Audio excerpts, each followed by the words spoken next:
the skill economy, where you get paid based on your skill. Right now, the American workforce is 36% of the workforce are actually doing some type of freelance work.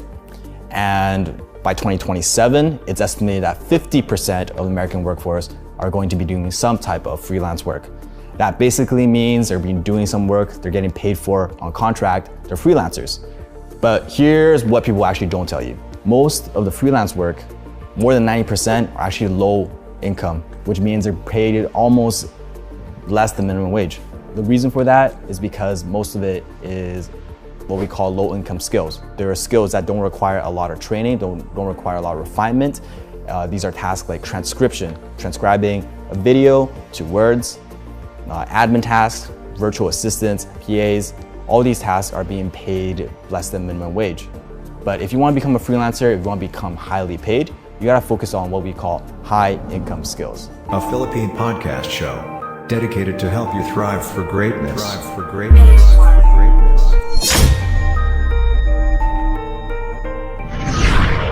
This guy is phenomenally passionate about what he does. How freaking amazing Jameer is. So skilled and so qualified, and I highly recommend him. Without a doubt, the best funnel builder I've ever come across. Yeah, really into the detail and cannot recommend him highly enough. Not only was efficient and fast, but he understood the project. The person who built our entire funnel from beginning to end and has been with us since day one is Jameer. Nothing But Up, the podcast. With your host, Jameer and I'm always flexing. Hey guys, welcome to the podcast. This is Jameer Angelo, your host for Nothing But Up the podcast, and you are tuning in today to episode number 23. And I am coming to you live here from a simple home office in the province of South Cotabato. Now, this is the second episode for 2021. And I hope you guys are having a good start of the year, with all the things happening in the world right now. With the pandemic, people losing their jobs, the financial crisis that we're in. I dearly feel for all of you guys. But there's always hope. And just hang in there. I know we'll get past this, situation that we're all in. Anyway, for myself, I really couldn't complain. I started my year strong. I was able to sustain my pace. Super thankful for constant, projects coming in. Extremely busy. But I guess it's a good problem to have. And you see, we are here today. In this podcast, because, this show aims in trying to get the best in you all the time. And every freaking episode we roll out, I almost lost traction when I took a break for, I think, nearly about 2 weeks, I believe, with, the Christmas break and the New Year. But you see, my wife and my partner, Macy, was all throughout with me. Pushing me through to keep doing what I'm doing and what I do best. So, Macy, all props to you. Thank you so much for the support. And you see, it was just sad that I had to pause for a while, because I had to kind of like rethink for a second there about, releasing my online course, because I got caught up with life and got so busy with projects. I was also dealing with some health issues personally. So I know I shared this over from our previous episodes before. And but dealing with diabetes is no joke. Literally. The discipline of having to take your medication religiously, having to wake up early in the morning, do your exercise, jogging, boxing, and having to control your eating habits. It was indeed such a struggle for me. And even up until this stage, But it's been like over 6 months now, and I kind of like getting the hang of it. But every time I wake up in the morning, it's still a struggle for me. So that is exactly the reason why I kind of like held off, launching my online course for a bit. But actually, I already shot some videos, took some photos to use for my ads and promos. We went to Bukidnon not too long ago to do the shoot with my crew. And we traveled for hours and hours to get there. And when we went home, I found out that all of the video clips and footage were gone. So it was a real bummer. Took it actually took it as a sign. Well, when I saw that every single one of it was deleted, from our hard drive. So yeah, it was such a pain. But you see, right now though, I have two students on my wing, namely Joff and Renz. Guys, shout out to you, to my very promising students, with funnel building and funnel hacking. Keep on learning, guys. I know we just started, but I know you'll get there eventually. Anyway, let's dive right into our topic today. And today, let's talk about a little more about freelancing.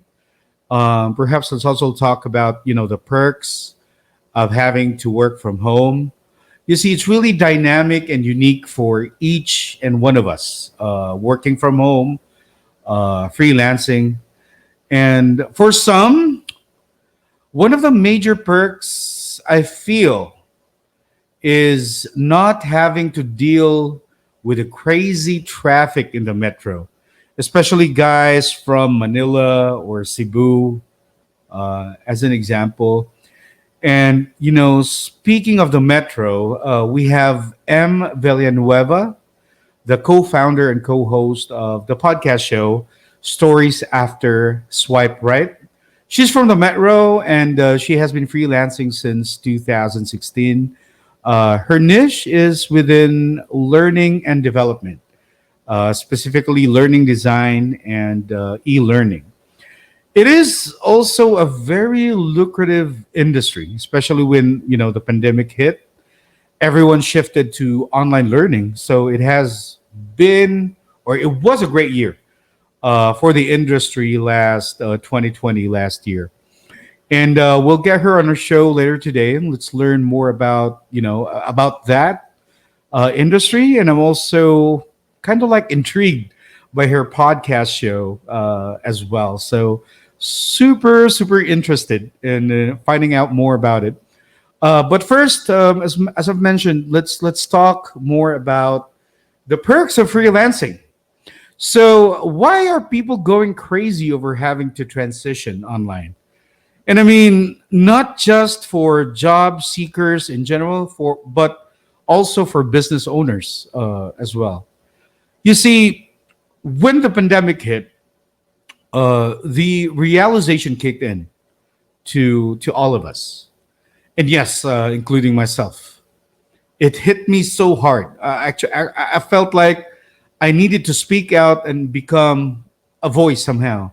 I felt like I needed to help people, and having this as a medium could literally, reach out to people and shed some light, or maybe some sharing some learnings and tips and advices on staying really positive, always, and breaking the barrier of really achieving one's breakthrough in life.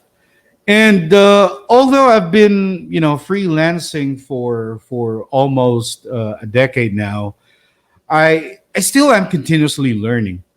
But one thing I can probably say to everyone starting out is that you really have to have the skills to make it through freelancing. I don't know about you guys, but I mean, I could probably speak for myself only, but when it comes to that, I personally, I really don't settle for less. I don't know if it's a good trade. Hopefully, it is. But I always really aim for what's best for me. What's best for me is, at least at this current stage of my life, is to really have a solid income stream, to make more money, to save, to invest. Those are indeed a top priority on my list. And you might be asking me, why are you so money driven? Well, guys, for one, I have 6 kids. 3 of them will be entering. One of them is actually in college right now. The second and the third one are heading into college, venturing to college life. And guys, imagine the tuition fees that I have to endure as a parent. And man, I'm not getting any younger too, so I really need to hustle while I still can. I am so driven to earn, save and invest because I'm looking out for my kids' future. And I don't want them to experience all the shitty situations I've been through probably half of my life. Having to go to college with only 30 pesos allowance daily, having to always go to the dean's office to submit promissory letters to pay for my tuition fee, which comes always late, just to take my exams, having to walk, heading to my campus because I needed to save my fare. And instead of spending it as a fare, I'd probably and would love to spend it for my food. So I had to do all those sacrifices when I was in college. So it was truly a tough life.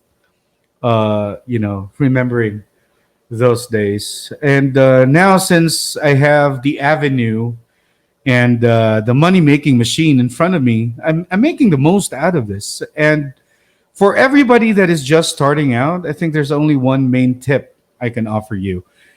And to excel with freelancing, and if you are someone like me that does not settle for less and dream of earning big, you have to master a skill, at least one, right? And at the start of this podcast episode, you heard a snippet of a video from a freelancer himself explaining to us that freelancing is a skill economy. And to excel, you need to master at least one high income skill. What are those? Well, to name some, you got digital marketing. What else? Social media marketing, graphic designing, website designing, Shopify, again, a very in-demand skill set these days, Amazon FBA, and even e-commerce, which is really doing good, for the past few years. But on top of my list is funnel building. The skill of building out sales funnels and offering it as a service to clients, which is exactly what I'm doing right now.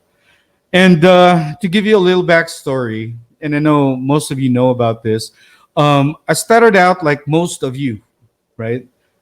Started out as a virtual assistant, earning around $2.50. This was way back 2012. But prior to that, I was a security guard previously. And I was like earning 4,500 pesos monthly, less the taxes and shit, if you know what I mean. So from that, fast forward, I am currently at $150 an hour.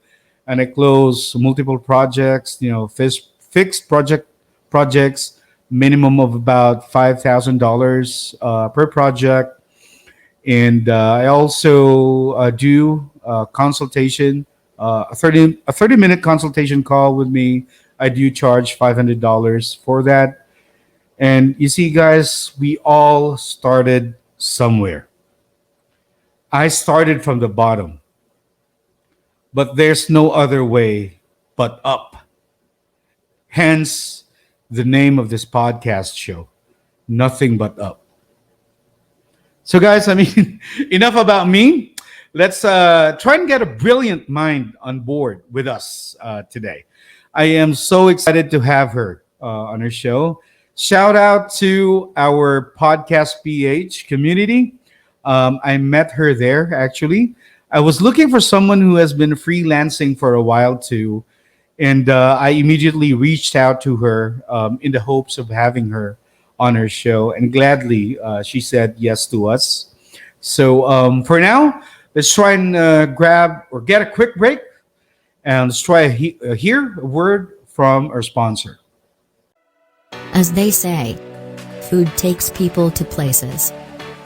So during these crazy times, one can take his taste buds on a trip to Western Visayas by trying out one of its specialties. If you've ever been to Negros Occidental, you may have already tried its famous comfort food, Cansi. It's a dish made with slow-cooked beef shanks in deep sour broth soup. Bacolod City is particularly famous for Cansi. It's an iconic Ilonggo dish that is now available in Cebu. Good news for Cebuanos. You can now indulge with a bowl or two of Cansi in Cebu. Introducing Cole's Cansi. Located in the heart of Cebu. Open to serve you daily. To order, visit and message them on Facebook. Satisfy your craving and relieve that stress away. Cole's Cansi, an iconic Ilonggo dish that is now available in Cebu.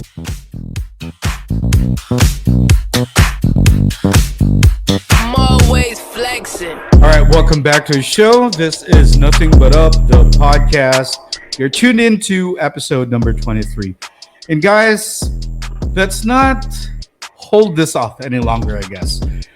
Today, we'll be talking about freelancing, the industry, the perks of having to work from home, and the pros and cons, of being one. And of course, I am also so intrigued by her podcast show too. And we're gonna go ahead and talk about it later on our show today. But man, I am so honored and pleased to have her guest on today's show.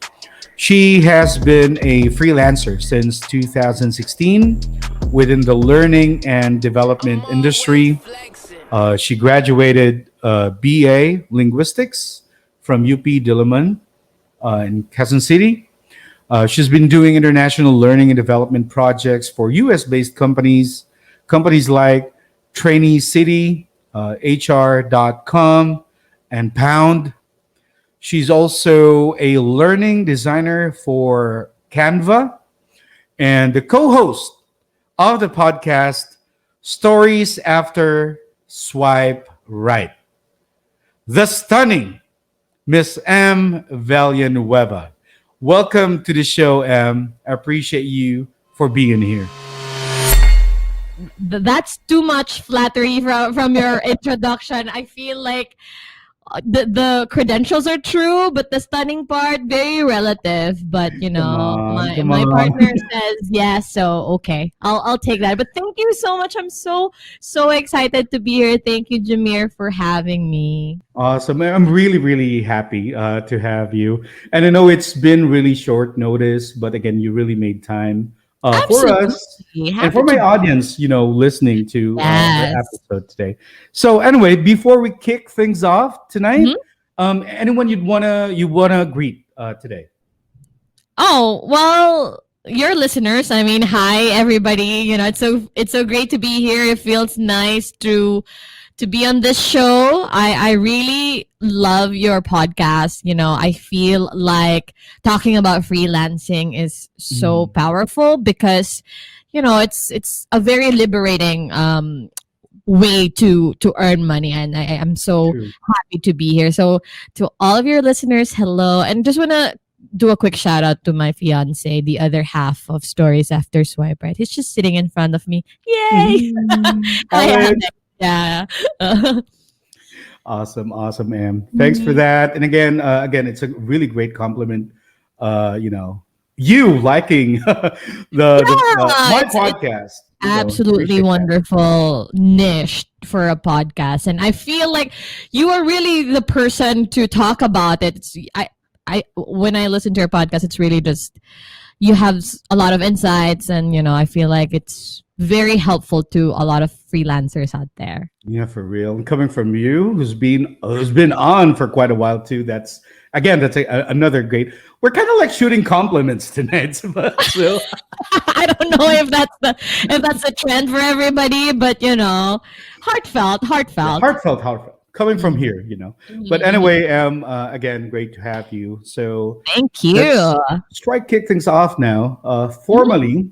So I think one of the first questions I have in mind is to perhaps ask you, the perks of freelancing are indeed unique for each and every one of us. But I want to pick your brain about this. But for you, what are the benefits of having to work from home and doing freelance jobs?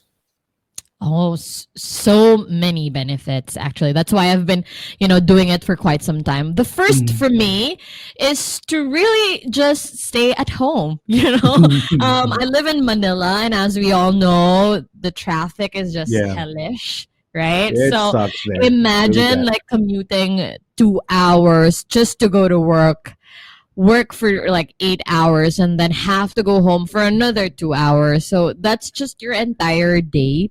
And I feel like when I started doing, freelancing, it opened up a lot of doors for me, because now that I'm working remotely, now that I'm working from home, I felt like, hey, I could literally do this anywhere. So that's actually one of my ultimate goals, to live like a laptop lifestyle where I can bring my work anywhere in the world. Like if I want to go to Japan, or if I want to migrate to the US, it's something that I can keep doing, right? So to me, that's one of the things that I really love most about freelancing, just the freedom to work from anywhere.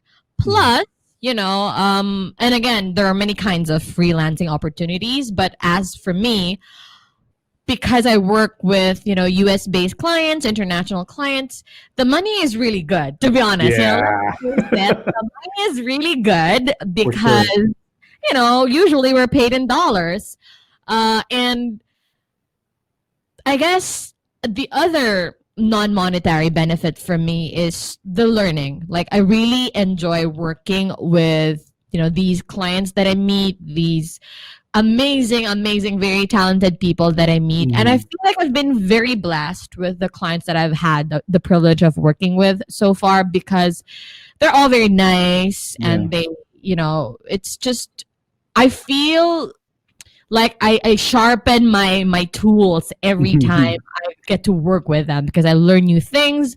They train me as well, so these are precious things that I wouldn't be able to maybe, get from like a normal kind of work setup. And, it's just literally the freedom as well. So if you're a freelancer, if you don't particularly like the project or like the client, you can say no, right? Because you're not bound to like an employment, or you can say no. You can choose your client. So I think that's something that I really love about freelancing. Awesome insights. And by the way, do you solely work with U.S. clients only, or some other countries? No, I work with.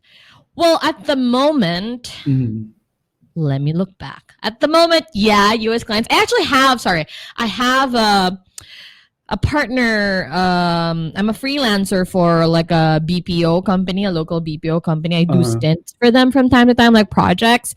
But of course, that BPO, their clients are international. So for sure, at the moment, US and Australia.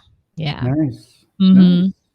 And I mean, wow, appreciate you for the insight. I think I couldn't agree more when it comes to the monetary side of things. I heard that you kind of like shrieked a little bit. Yeah. Yeah, it is true, right? It is true. And although at some point, and I think we all started somewhere, but I could only probably speak for myself. Because when I started, it really started slow, really low when it comes to the pay. But as years went by, and as I was able to hone my skills, I was able to charge pretty high, Of course. up until this stage. But if we come and go back to, and I believe you started freelancing 2016, Yeah. right? Yeah. Mhm. Awesome. And if you were to look back, say again, 2016, when you started, would you probably try and do things differently to start off your freelancing journey or career? Not entirely differently. I'd probably just be a lot more inquisitive, like ask more questions, really be more proactive with all the works, right? Because when I was just starting out as a freelancer, I was like a freelancer for, again, this particular BPO company in the Philippines. So I was kind of like a freelance contract. They just call me when there's a new account and they need, learning programs developed. And I didn't really bother, asking and being proactive. I was just like, okay, give me the project. I didn't really know any better. I didn't really negotiate my rate. I didn't negotiate my hours or my working setup. I didn't do any of that shit. I just said, yes, okay, cool. I want to do that. Right. But it was a very, very fruitful experience. Also, I said yes because I know like the head, the manager. She was my former manager when I was still in corporate, and she's just amazing. And anytime I get to work with her, I'm happy to do that. So now looking back, if I were kind of like given a chance to redo everything, that's probably the thing that I'd redo. Ask the business side of things. Ask, is this rate the final one? Maybe I could. Stuff like that. It's really, because I guess I didn't really know any better. I was just starting out. My skills were not up to where they're at right now. So, and probably, I think it may have something to do with who offered you the job. Maybe I guess the person. Also, yeah. I guess that's also a factor. And yeah, I mean, my skills wise, the things that I know to do now, I was just like a noob back then. All I knew was just PowerPoint and very basic learning stuff. Now, just more the fancier ones. So I could like charge better, maybe, say no to some projects because I feel like I've come a long way. So yeah, probably just asking more questions. Nice. And I think speaking about learning, now this is when we spoke, by the way, first time when I chatted you, I really didn't know more about the niche until you brought it up. I did my own little research in some way, checked it out because again, every day is always going to be a learning curve, of course. For me. So let's probably talk more about that. Learning design and e-learning. How did you go about, entering this industry? And how did you find out that, it is somehow going to be, a very lucrative niche? My corporate background is I used to be a corporate trainer for a BPO, and so I've always been fascinated about learning. I guess I didn't realize it when I was younger, but I feel like teaching and learning is really my passion. Like I enjoy being able to share what I know. I enjoy talking to people, hence the podcast. Obviously, right? I enjoy just really that learning exchange, not just teaching, but also being on the receiving end of learning.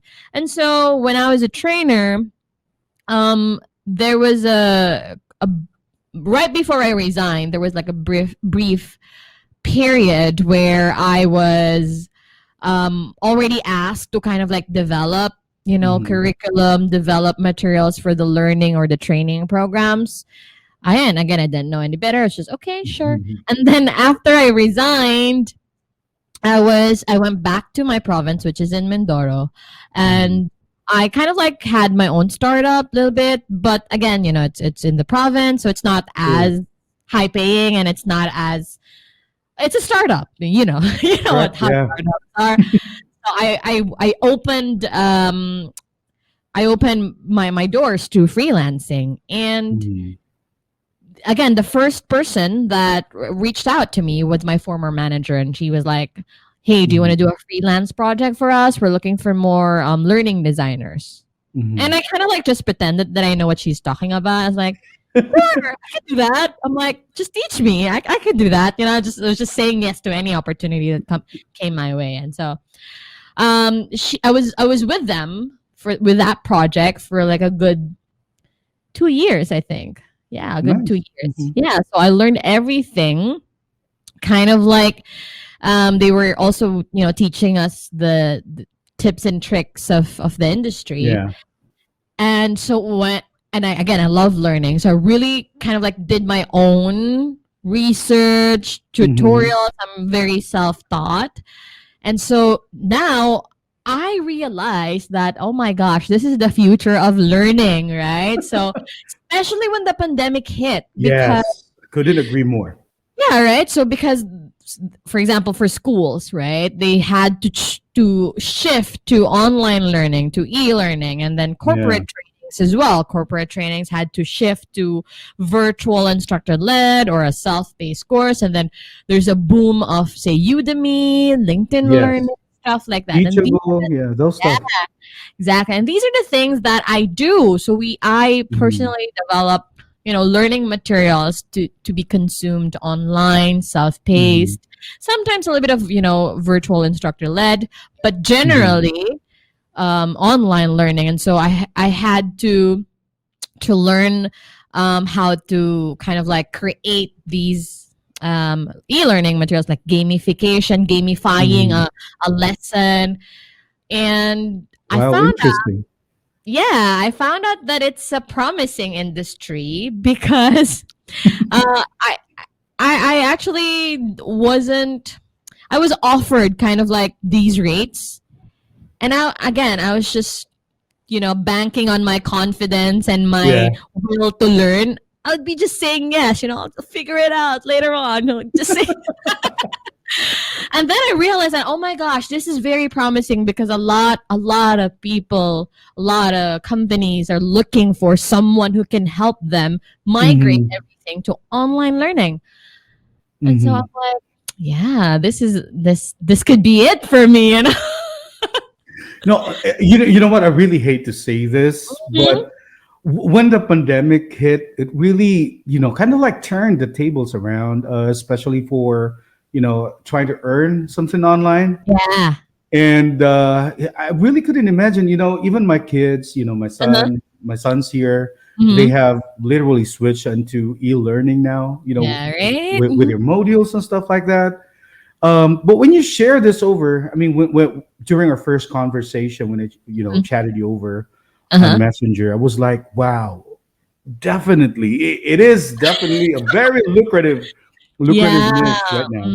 Yeah, I also feel like, and I could be wrong, to be honest, but I feel like in the country there's not as much instructional designers or learning designers as compared to, let's say, virtual assistants or data entry people or I think the ratio is 90 over 10 maybe.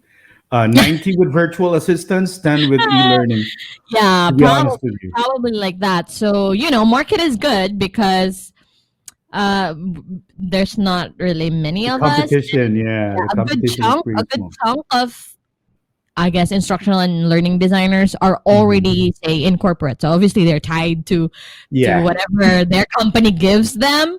But for freelancers, I don't think it's a different story. It is a totally different story. So I came to the game early on, so that's pretty good. Lucky for you. Lucky for you. Right? Yeah, because I think I don't know if I've shared this over, but I've been through the corporate world as well myself. Been in the BPO business for over 8 years.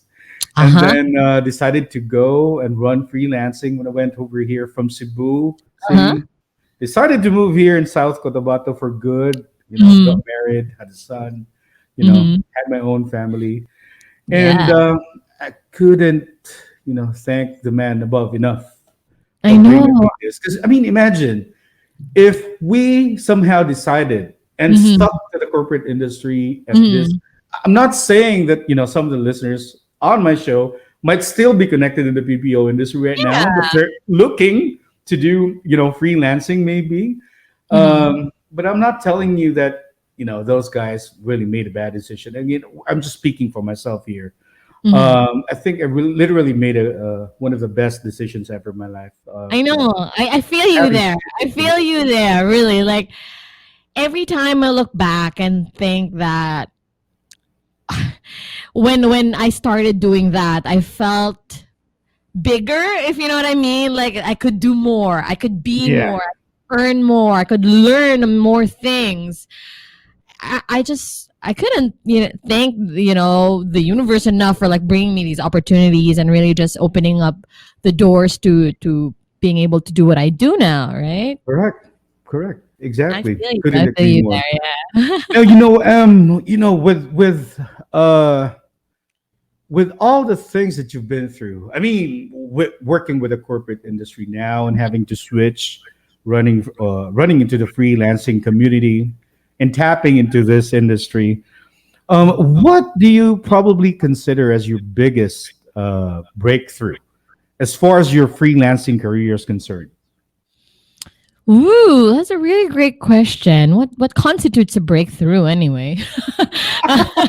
It's like it's different for everybody. Okay. That's a tricky question because I can go in different directions. Like I know, right? Okay, let's talk about breakthrough as a rewarding career. I'm just gonna be very honest and very real, right? I've been telling all of your listeners that freelancing, especially with what I do, is a very lucrative business or like profession. So to me, I felt like I had a breakthrough when I kind of reached a steady rate of like 6 digits a month just because of what I'm doing. I mean, obviously for freelancing, it's not like it's not like forever. But when I had this project that would pay me like that, I felt like, wow, this is wonderful that I could do it, right? From my home in my pajamas. Exactly what I'm thinking. So that was one thing that I remember very well when I saw that my PayPal account was set that amount of money. I was like, wow. The other, breakthrough that I consider is when one of my clients from HR.com, she's our like chief learning officer. So she's amazing, really very intelligent woman. She's a PhD, in education. She's amazing. Oh, nice. So I'm a freelancer for them. They have like full-time employees, but I, as a freelancer, she gave me a project to lead. And I felt so honored because I'm not a full-time employee, and full-time employees, they're the only ones that get to lead a project, right? Because you're client-facing, all the stuff, all the works. Yeah. And she gave me one, and she was like, I think you're ready to lead a project. And I'm like, are you sure?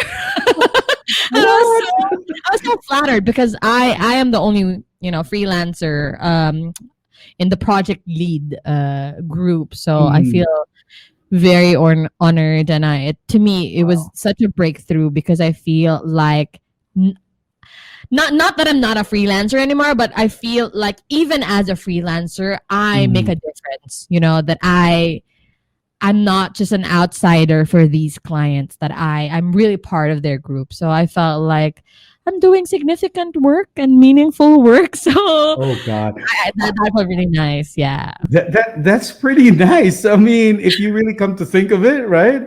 You're not a regular employee per se, for that nature, and you were given the opportunity to lead a project for them. Wow. Yes. And guys, listen closely to what Em shared over. The first breakthrough, if we may want to go back to that. Let's be honest. It's a common. Some freelancers I know literally question somehow how we are making. That's usually the case, right? They ask us, how are you making money if you're just staying home? And why in the hell are you earning such a huge amount of money but just staying at home? And it's pretty hard to explain, especially if those guys really doesn't have the background to, to know more about it. And we got Em over here.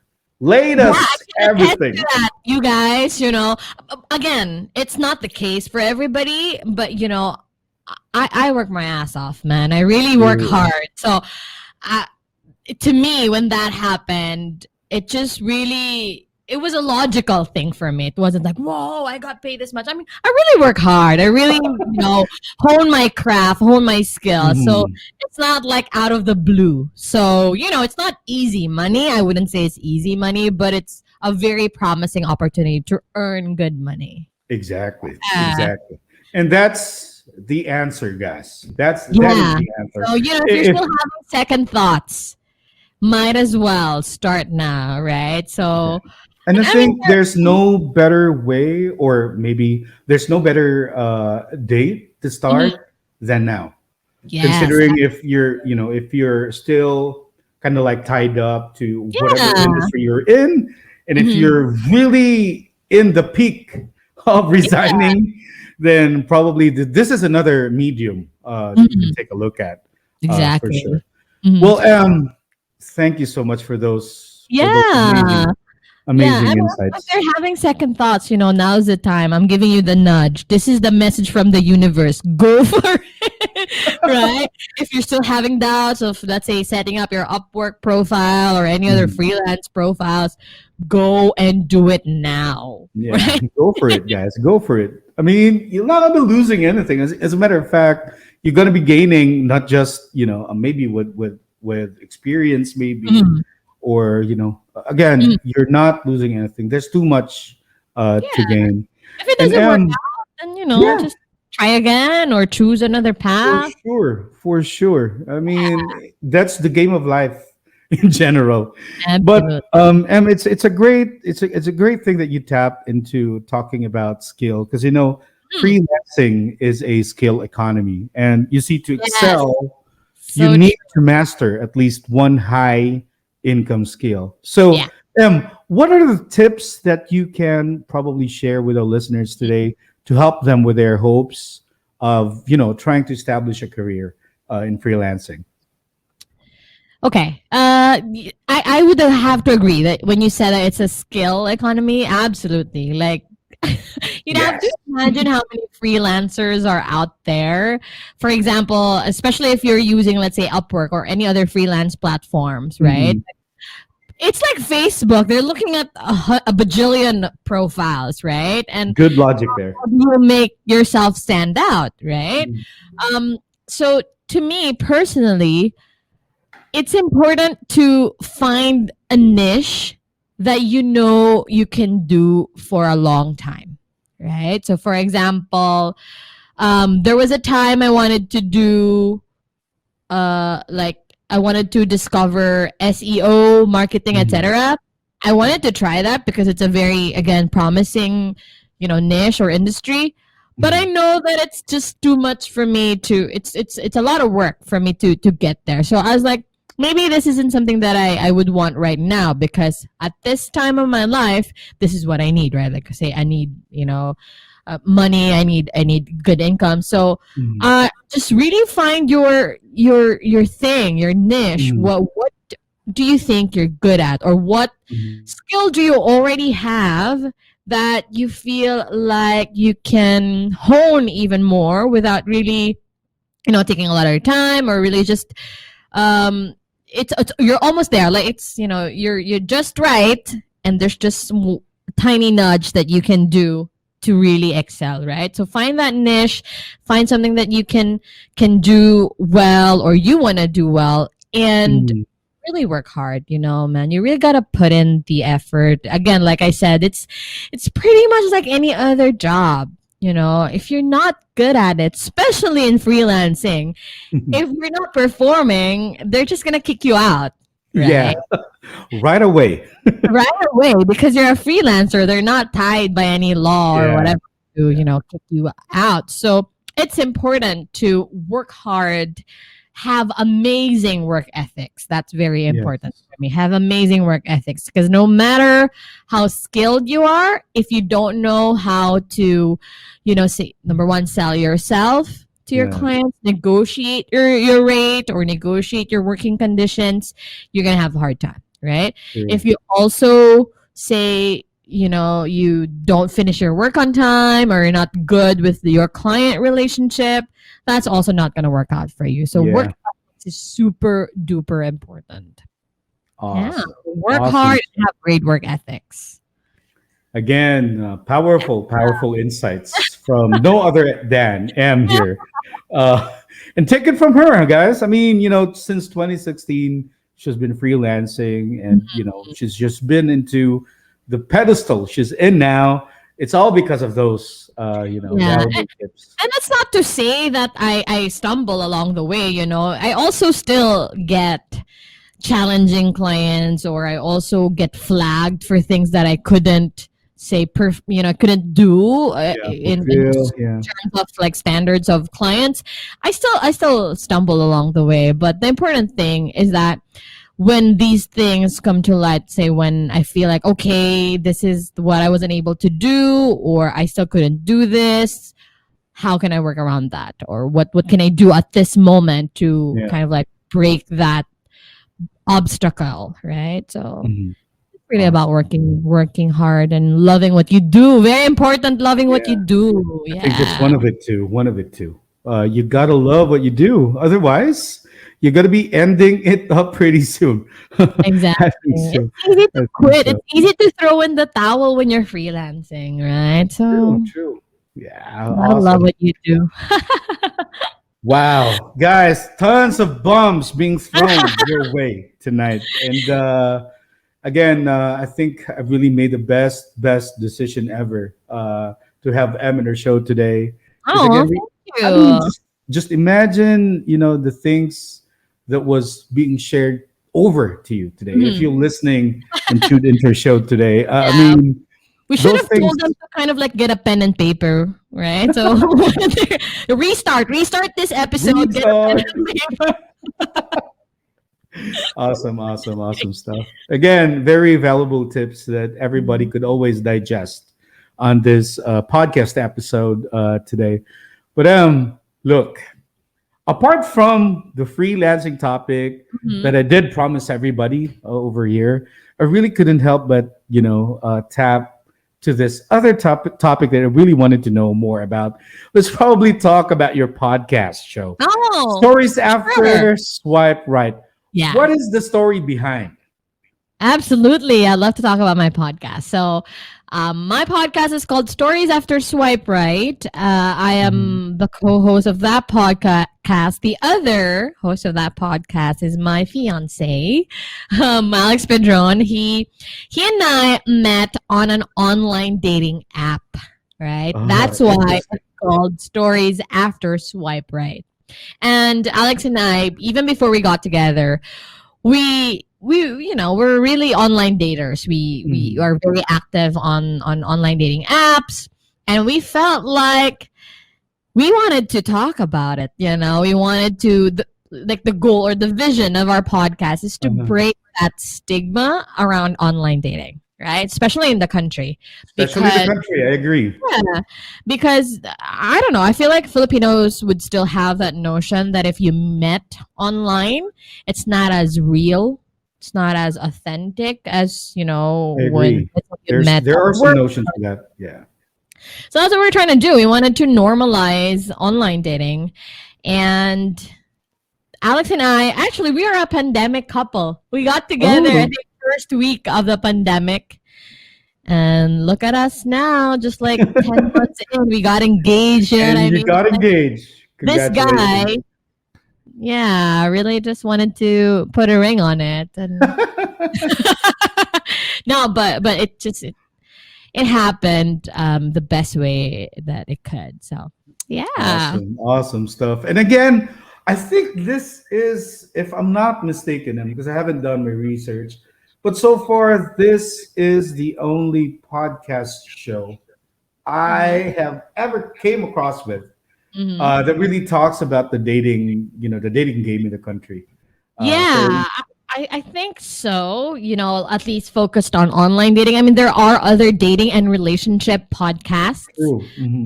But for us, we're really kind of like focused on online dating and how you grow from, how normal it is for just pretty much like any other relationship. So that's what we're trying to talk about. These are the topics that we have in our podcast, and it's as real as it gets. We really talk about.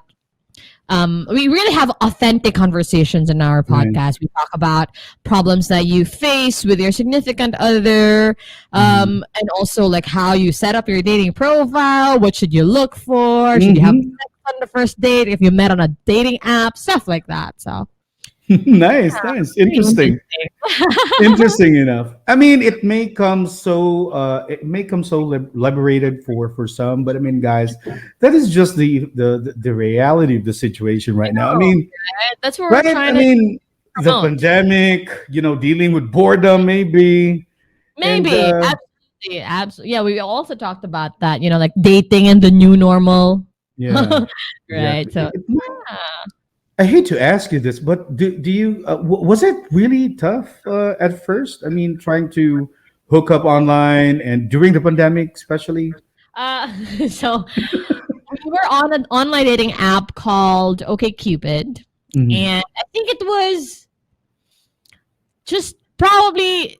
So remember when the president announced that we're gonna go on lockdown, like on a Friday, it was announced, and on a Monday it's gonna be lockdown, right? So yeah. in that kind of like weekend, I was on my dating app and I kind of matched with this guy, read his profile. I was so impressed. He's so intelligent and he's very cute. Obviously, that's why I swiped right. And so, I wasn't really actively, looking. It's just to pass time because I was kind of priming myself that, okay, we're going to be on lockdown. I'm not going to be able to go out and do anything. So might as well pass time. I think after like 3-4 days, a week after that, we started talking on the dating app. And back then, we didn't know how serious coronavirus was. We were like, maybe after 2 months, or it's going to be back to normal, stuff like that. So to us, we weren't bothered that we were, talking and getting to know each other, starting to like each other in the pandemic, because in our heads, we're going to be able to kind of see each other face to face, say after a month, right? And then it was announced that, not really. We're going to extend the quarantine, another period of lockdown and all of that. And, this guy was so into me. I'm just kidding. He decided to kind of like, I'm not going to wait till the quarantine is over. Can I visit you, right? And so, with all the health observations or health protocols check, I was like, okay. And then so he went to my house. We didn't really go out. We didn't really have a first date because we're on quarantine, right? You can't for sure. No first dates, just at home, met at home. And then, the rest is history. So so he would just visit my house. And after a while, I think around June, so we got together April-ish. And then I moved in with him June, right? So when you know, man. When you know, right? I couldn't agree more to that. You got to pull the trigger if you feel that it's right. You gotta make it work. Quarantine is hard, It's not. It's you know what, Em? You know what, Em? That is exactly what came to my thoughts. I mean, how could this couple able to work around that situation? It must have been very tough. It was until he said that, hey, do you want to just, move in with me? In my head, it wasn't permanent, like kind of like until the restrictions are lifted, right? That's what I had in mind. But then he proposed. So I'm like, okay, I'm never going home. I'm never going home. I'm going to live here forever. Awesome story. And guys, for everybody tuned into our episode today, check them out. Em, do you want to share where can people get to hang out, to podcast? So on Spotify, we are Stories After Swipe Right. And on our social media pages, we are at Stories After Swipe Right. You can also check out like our landing page. It's podcast.storiesafterswiperight. Awesome, awesome. And guys, check them out. And anyway, I'm going to be dropping links as well Yeah, on thank this you. episode so people can really check you out. And again, coming from myself, who is definitely a podcast lover since 2012, I've always been checking out podcasts when I'm driving, traveling, wherever I go. That is always in me. I always download stuff, on my phone, listening. So guys, check them out. Very, very cool. I think you guys are on season 2 right now. Yeah, we are. We are on season 2. Season 2 essentially is about relationships. So, the all the good, the bad, and the ugly. Yeah. And I guess you talked about, taking turns and washing dishes. I think so. If I remember your episode caller. Yeah. So cool. Great topic, guys. Tons of bombs as well being thrown there. And really helpful for couples, especially if you're someone kind of like, maybe in the verge of if you're someone new with online dating. There are tons of tips and takeaways that you can get out of their podcast show. So pretty cool. Stories After Swipe Right, guys. Check them out. And I'm just really wondering about you, Em, and maybe it goes with your co-host Alex and your partner in life now. Who you guys think is probably your biggest influence when it comes to running your podcast show? Any influencers worth mentioning, or what gave you the idea of even going online? Yeah, good question. Influencers, we don't really have any, I would say, but so pandemic couple, going back to that story of how we met, we were, because it's still lockdown and all of that, he lives in Pasig and I used to live in Cubao. And so we were on the phone for freaking 5 hours, right? 5 hours on the phone. And personally, I've always wanted to start a podcast, right? Because, I'm very talkative. I like to blab about stuff in my life. So I've always wanted to have my own podcast. Actually, I wanted to be a radio DJ way back. And it just didn't happen. It just didn't happen for me. But I wanted to do a podcast. And we were talking on the phone for 5 hours. And I was listening to this guy. And I was like, ooh, he sound good. I feel like we're going to sound good together. And so one of our conversations, I mentioned, I think we were talking about relationship goals, like our bucket list, something like that. And I mentioned that I maybe want to start a podcast with you. And he was like, oh, that's a good idea. He didn't, imagine himself doing a podcast. But he's also a speaker. He's a motivational speaker by profession. He's also a trainer. So, he knows his stuff. He knows how to talk. He's also very talkative. And I felt like we should try it, So what we did when we were just starting out, we would just do test videos. So we're just going to, maybe drinking, chilling, hanging out.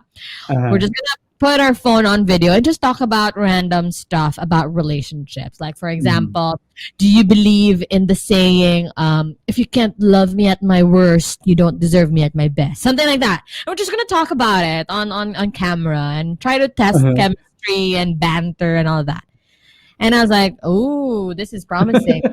Push and go for it. And so that's how it started. And we don't really, we listen to other podcasts too for inspiration, but influence wise, it's really just an understanding between the two of us because we're very talkative and we're passionate about each other and maybe promoting online dating, healthier relationships, healthier, more intimate relationships. Awesome. And I could really hear it from your voices, guys, when I checked you out. I started listening to episode number 1 of season 2. The chemistry is indeed there, man. And you guys are very talkative. And we are. We are. Yeah. Imagine listening to both of you. I did listen it with my wife actually. Oh, I think it was last night when we did that we were really impressed with how you discuss things, certain topics that would really interest people. So it's really awesome. But I mean, apart from your tandem and the great chemistry you guys are having, what are some of the challenges you guys had to endure, producing your podcast show at first? Okay, the reason I laughed is because we were just talking about it earlier, right before I went on your podcast. A lot of people kind of like warned us that you shouldn't get involved with your romantic partner in like a business venture or in a project because it can get tricky, right? Because you're emotionally invested with, say, a business partner, in this case a co-host, and that's very true. Like we would sometimes have these petty fights, little disagreements every time, let's say, we are setting up our podcast studio, or we're choosing a topic, we're putting out our outline, we're planning the season, etc. And I will not say that it's very smooth and perfect and all of that. We really kind of like from time to time get on each other's nerves, and I guess that's just the challenging part of it, is to how do you stay a couple how do you stay a couple and not break up with your podcast project. I mean, I'm obviously exaggerating, but other than that, it's really just about, finding a way to make a professional relationship work alongside your romantic relationship. And so far, it's been going well for us because I feel like it has brought us closer. Nice. Our project, our little podcast project, which we actually treat as a business. We're looking at this podcast as a venture that can potentially lead to a much bigger thing for us. We want to master that balance and being a couple, in a loving relationship, as well as partners in a very professional relationship. So a little bit tricky, but I think we're doing pretty okay. I mean, I don't know about him. If you ask him, I don't know if he would say yes, but to me, it feels like we're doing okay. Man, very, very interesting there. I mean, yeah, it really made sense, Em, when you come to think of it, because I myself, I really had that thought in mind too. To probably have my partner with me, run the podcast have you ever tried having a project with your wife? No, but we are attempting to do so. We were thinking about it, yeah, that's a good thing to think about, because I'm really short-tempered, and probably that's gonna be one hell of a problem for us. Yeah, it's not for everyone. It's not for everyone. So I guess when you go into that path, you'd have to be ready for anything that can happen, good, bad, but it's I think I'm getting something from you out of what you've said, literally.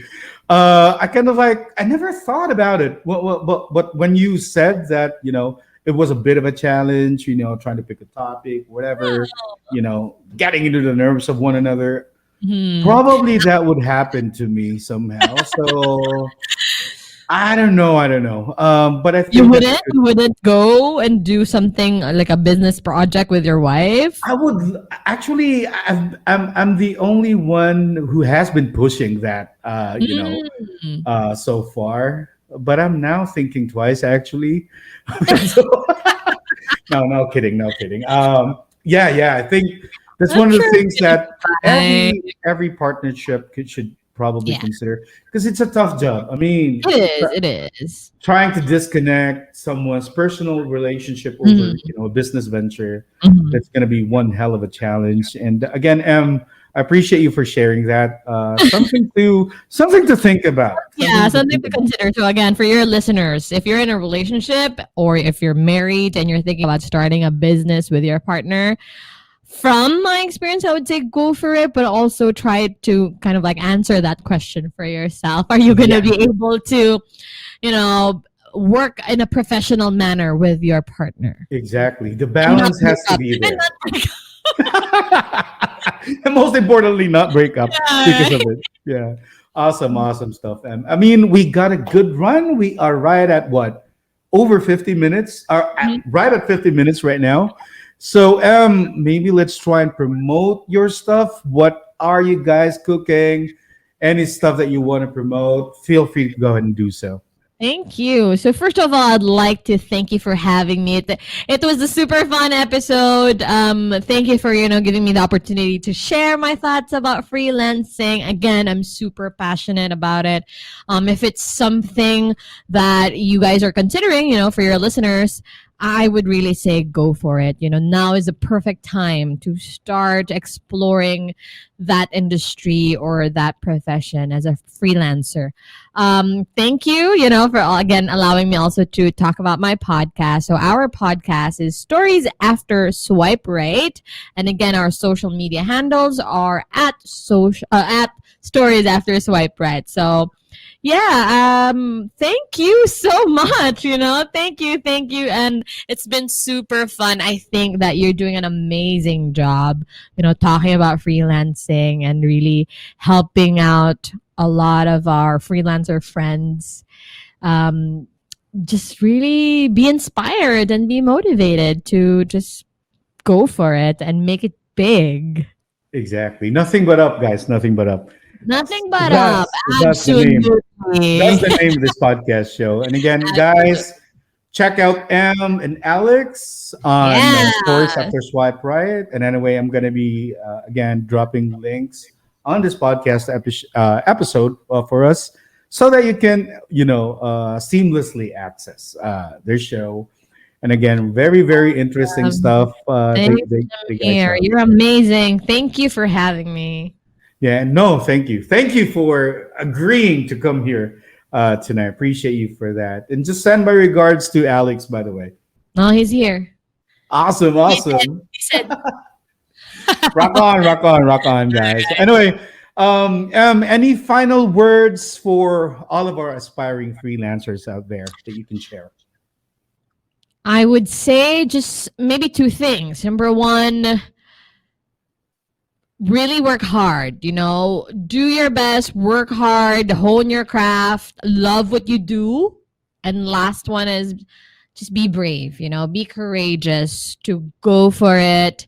Be courageous to really explore all the opportunities out there, because what's the worst that could happen, right? The worst that could happen is you're going to stay where you're at right now. Yeah. And I guess there's always room to grow and to improve. So yeah, just love what you do and be courageous. That's it. Awesome stuff. Again, guys, that's straight from Em Villanueva. Appreciate you for those words. And any final words probably that you can share for all of our aspiring podcasters as well that are maybe starting out. Same with us. Yeah, same, go for it. Really, be brave. Go for it.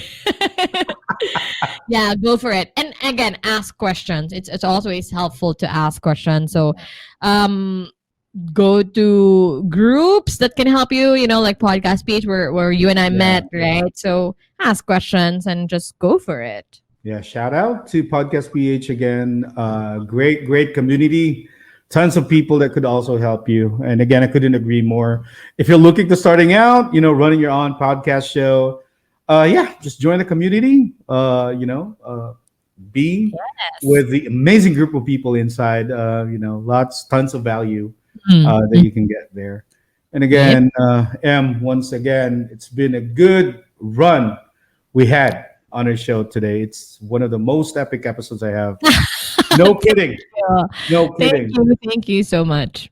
Yeah, I mean, with the amount of bombs you've thrown and the takeaways people are getting from this episode, no wonder that we'll be probably breaking the 1,000 download hits that we had so far. Oh yeah, hopefully. So hopefully, we're gonna come. We'll cross the bridge when we get there. Mm-hmm. All right, guys. I mean, let's call it a wrap. It's been a good run. Em, once again, thank you for being here. And again, this is Jameer Angelo, your host for Nothing But Up, the podcast. This is episode number 23. Peace, y'all. Thanks for tuning in. Download this episode and pass on the news. Hit like and subscribe. Watch out for our next episode coming out next.